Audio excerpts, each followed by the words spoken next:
Are you ready to discover the stories hidden in the depths of the past and space?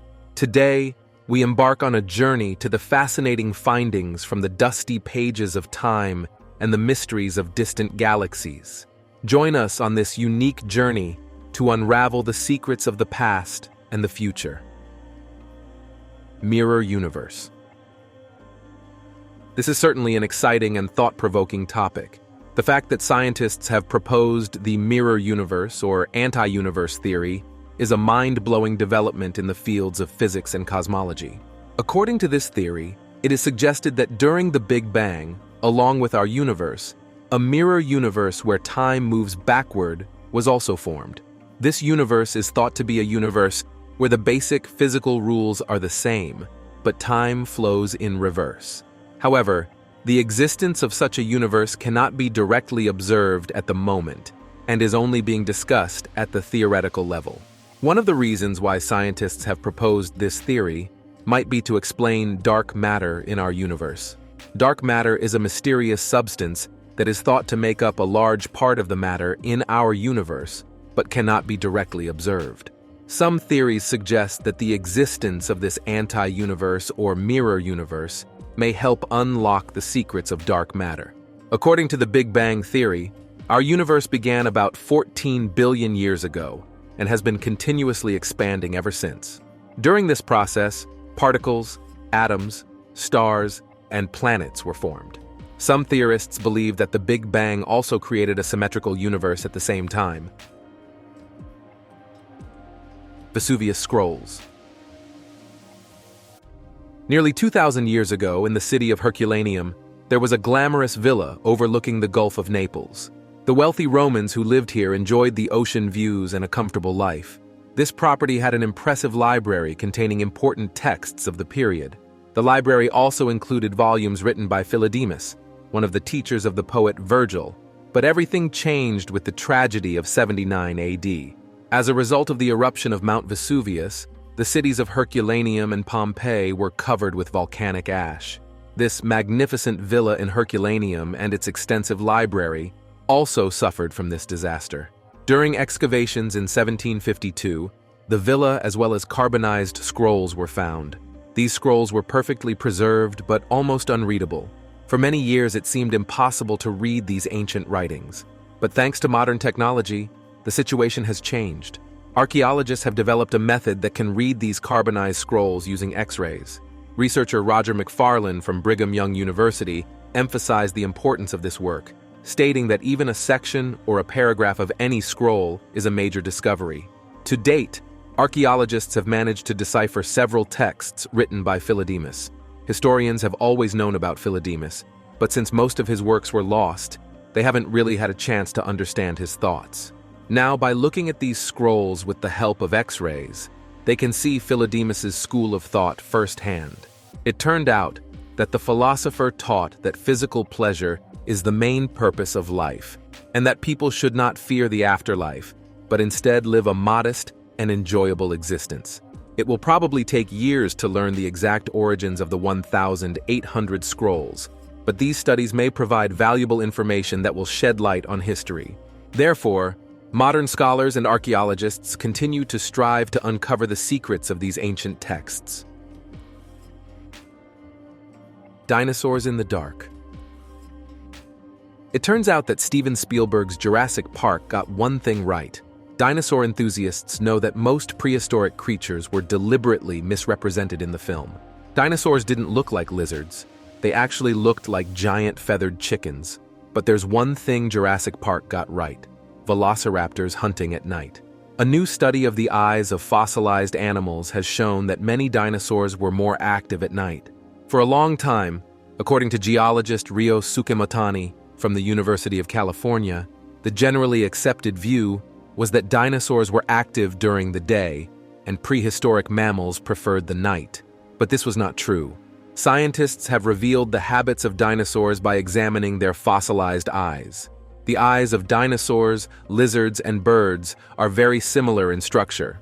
One of the features in their eyes is a bony ring known as the scleral ring. Mammals and crocodiles do not have this, but it is present in dinosaurs and birds.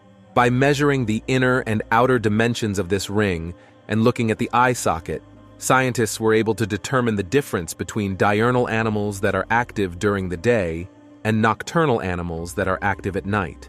Diurnal animals have a small opening in the middle of their scleral rings, while nocturnal animals have a much larger opening. This single feature is enough to understand which animals are around at night and which go to bed early. Armed with this information, scientists turned to dinosaur fossils. They examined plant eaters, flying reptiles, and carnivorous dinosaurs. They were surprised to see that the large herbivorous dinosaurs were active both day and night. They probably never stopped eating, only taking short breaks during the hottest hours of the day. Later, they saw that carnivores, especially velociraptors, were definitely night hunters. Most of the small carnivorous dinosaurs preferred to hunt when the sun went down. Unfortunately, since there are no fossilized eyes left from T-Rex, scientists cannot say anything definite about these giant predators. It is impossible to say whether they followed the same trend as velociraptors. Neanderthal bacteria. Scientists are doing some interesting work on Neanderthal bacteria scraped from fossilized teeth. A new study published in the journal Science states that scientists are examining the evolution of oral microbes using dental plaque in ancient human teeth. Researchers believe that these strange types of bacteria could help develop antibiotics and protect the health of modern humans. Maybe something you don't know: every human has their own microbiome in their mouth. Hundreds of different microscopic organisms currently live on your tongue and gums. These microorganisms vary depending on where you live and the environment you grew up in. To study the oral microbiome of these ancient people, Christina Warrener of Harvard University is digging up ancient dental plaque, that is, examining Neanderthal tartar. Surprisingly, Christina states that preserved tartar has the highest concentration of DNA in any part of an ancient skeleton. With just a few milligrams, Christina can isolate billions of DNA fragments. In the latest study, Christina and colleagues analyzed the teeth of 12 Neanderthals, 34 archaic humans, and 18 more recent humans from the last 100,000 years. They then sequenced more than 10 billion DNA fragments to identify 459 bacterial genomes. Incredibly, 75% of bacterial genomes come from known oral bacteria, but the other 25% is a complete mystery. The most exciting part of the discovery is that unknown bacterial genomes appear to be linked to known bacterial species found in caves. Christina says a common feature of all these ancient people is that they lived in caves and drank cave water. It's pretty amazing that scientists can get all this information just by looking at tartar. Giants of Sardinia. A new excavation has unearthed some rather bizarre statues at one of the world's most mysterious burial grounds, the Monte Prama necropolis in Sardinia. Researchers have found the expressionless and mysterious 2.5-meter tall statues. These giant statues seem tired, as they have hollow, closed eyes and large noses. The statues are thought to be about 3,000 years old and were carved around 850 BC. Italian culture minister Dario Franceschini described the discovery as extraordinary. A similar pair of statues were found in 2014, and the entire necropolis was filled with giant stone statues. Monte Prama was discovered in 1974 by local farmers. While digging in the field, they hit the top of a stone head. After several years of excavation, this area has become one of the most important archaeological sites in Italy. Here, historians try to piece together the ancient history of Sardinia and its archaic people. Initially, archaeologists who thought they were faced with a Carthaginian settlement from 500 BC discovered that the people who lived here were much older, from the island race that migrated to Sardinia in the 18th century BC. This was the mysterious Nuragic civilization lost in history. The Nuragic people built megaliths all over the island, like lonely towers that looked like a wizard could live in. There are still over 6,000 towers in Sardinia, and there were probably many more before. The statues of Sardinia are also amazing because they look so weird. It is not known why the giant statues were made, but many have suggested that they were designed as warriors. Archaeologists believe that they are the guardians of the ancestors of the necropolis and were built to protect the souls of the dead in the cemetery. Mud skipper. A new study examines the mud skipper fish, which is notable for its features that may hold the secrets of animal evolution.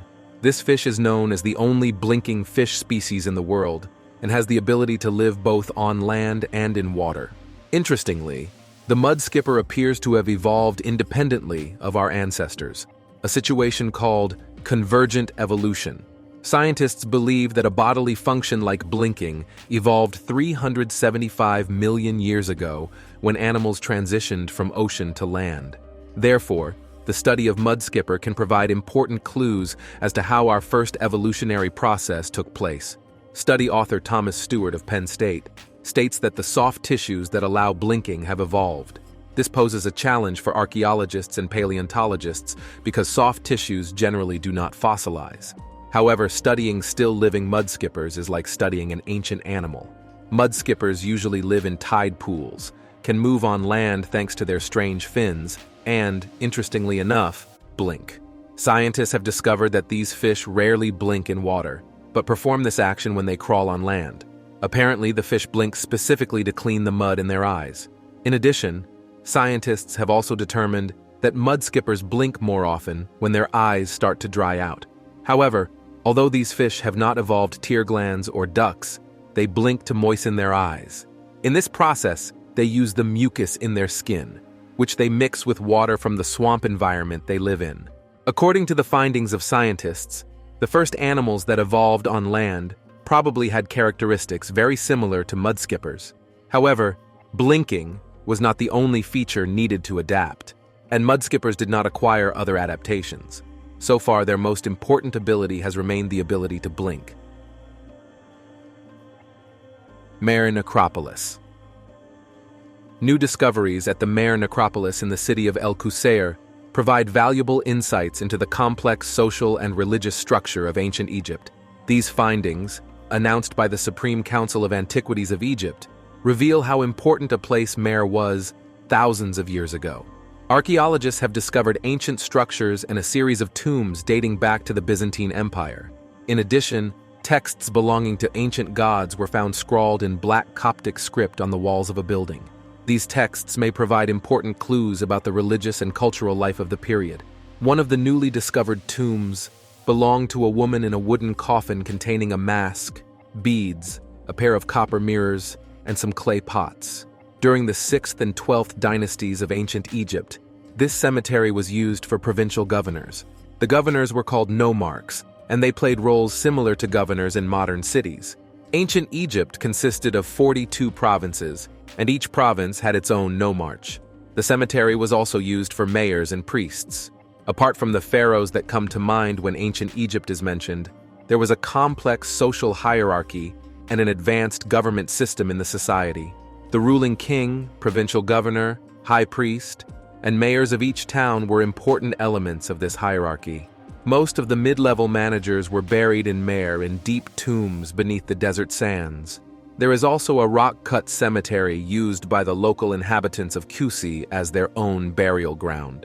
Kusi, the closest city to Mare, was a cult worship center for the Egyptian goddess Hathor. Waterloo dentures. Going to the dentist in 1815 was a much more difficult and even frightening experience compared to today's experience. In the 19th century, there were serious problems with dental health, and the available treatment methods were far behind today's advanced techniques. At that time, people's teeth were generally in poor condition, and even wealthy people's mouths were full of decay. Dental care and hygiene standards were very different from today's, leading to the prevalence of tooth decay and other dental problems. When teeth were completely decayed or lost, people often used dentures made from the teeth of dead people or from wood, ivory, and metal. These dentures were not as functional or comfortable as modern dentures, and they also posed aesthetic problems. The wealthy used abrasive acidic solutions to whiten their teeth to erode the enamel. These practices damaged tooth enamel, leading to more dental problems. In the 18th and 19th centuries, the dental profession was not regulated and standardized as it is today. Anyone could be a dentist. Even jewelers, blacksmiths, and chemists could dabble in dentistry. With the increase in sugary foods, tooth decay and other oral health problems increased. This led to an increase in the demand for dentures. In particular, after the Battle of Waterloo, it is believed that there were greedy opportunists who looted the teeth of soldiers who died on the battlefield and sold these teeth for use in dentures. The teeth were joined together with springs made of piano wire to form dentures. What do you think about all these discoveries? Don't forget to share your thoughts with us in the comments. See you later.